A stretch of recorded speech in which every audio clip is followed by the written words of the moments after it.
आगरा में रक्त स्वाभिमान सम्मेलन के बाद सपा सांसद रामजी लाल सुमन का बड़ा बयान।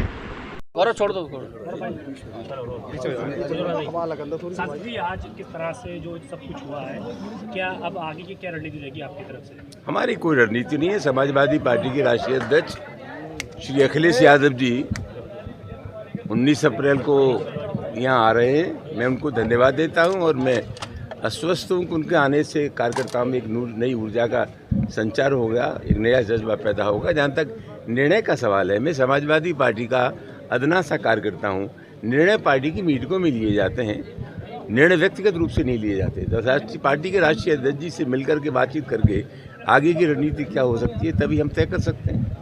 राणा साहब की जयंती पर जो प्रशासन ने अनुमति दी वो शांतिप्रिय एक सम्मेलन की दी थी, लेकिन जिस तरह से वहाँ तलवारें लहराई गई, नारेबाजी की गई, ऐलानिया पुलिस के सामने जिस तरीके से आपको लेकर के टिप्पणी की गई, उस पर आपका क्या कहना है? ये देखना पुलिस का ही काम है, प्रशासन का काम है कि जिन शर्तों के साथ अनुमति दी गई थी उन शर्तों का खुला उल्लंघन हुआ है, हिंसक वातावरण बनाने की कोशिश की गई। और मैं चाहता हूँ, मैंने पहले भी कहा कि कोई हमारी राय से इत्तेफाक करे या न करे, जनतंत्र में सबको अपना विरोध करने का अधिकार है। जहाँ तक विचारों के अभिव्यक्ति का सवाल है, दुनिया में कोई व्यक्ति या कोई विचार अपने आप में पूर्ण नहीं है। हमारे विचार से किसी की असहमति हो सकती है, लेकिन जनतंत्र में और संविधान के मुताबिक हमें विरोध करने के तरीके मिले हुए, उसी के हिसाब से विरोध करना चाहिए। इस देश में हिंसा के लिए कोई जगह नहीं। हरिपर्वत थाना क्षेत्र में जिन लोगों ने आपके यहाँ 26 तारीख को तांडव मचाया था, मुकदमा दर्ज है, लेकिन अब तक गिरफ्तारी नहीं हुई है। और आज इस कार्यक्रम में उस व्यक्ति की भी मौजूदगी है जिसने आपके यहाँ तांडव मचाया था। ओकेंद्र, चिंता का विषय है। 26 मार्च को जो हुआ उसमें 2 प्राथमिकी दर्ज हुई है। एक पुलिस के लोग पिटे, वो प्राथमिकी दर्ज हुई है। एक हमारे पुत्र रणजीत सुमन ने मुकदमा लिखाया था, वो दर्ज हुआ है। मैं अपेक्षा करता हूं कि दोनों ही तहरीरों पर जो मुकदमे लिखे गए उसमें प्रभावी कार्रवाई करनी चाहिए। और जैसा कि मैंने पहले कहा कि अगर प्रशासन कार्रवाई नहीं करता है तो समाजवादी बैठ करके इस मामले में भविष्य की रणनीति तैयार करेगी।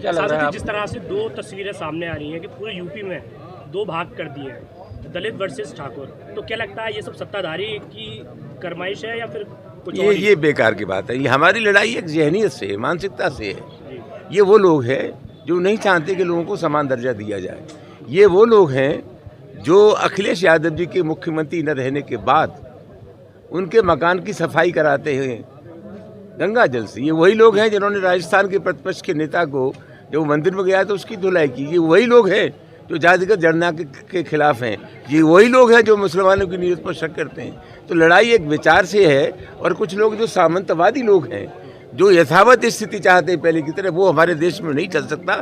तो ये लड़ाई पीडीए की है और मैं समझता हूँ उसको उतनी गंभीरता से हम ले रहे हैं। सांसद जी, आप समाजवादी आंदोलन के एक पुराने नेता हैं। मुलायम सिंह यादव के हल्ला बोल से समाजवादी पार्टी को जाना जाता था, लेकिन क्या समाजवादी पार्टी की ये चुप्पी कुछ अलग मैसेज देना चाहती है? क्या कारण? नेताजी हमारे बीच में नहीं है, लेकिन मुझे खुशी है कि नेताजी के जाने के बाद बहुत ही मजबूती के साथ श्री अखिलेश यादव पार्टी का नेतृत्व कर रहे हैं। और जैसा कि मैंने पहले आपसे कहा, मैं एक व्यक्ति हूँ, समाजवादी पार्टी का कार्यकर्ता हूँ। आगे आने वाले समय में समाजवादी पार्टी मिल करके पूरी स्थिति का आकलन करके इस मामले में निर्णय करेगी।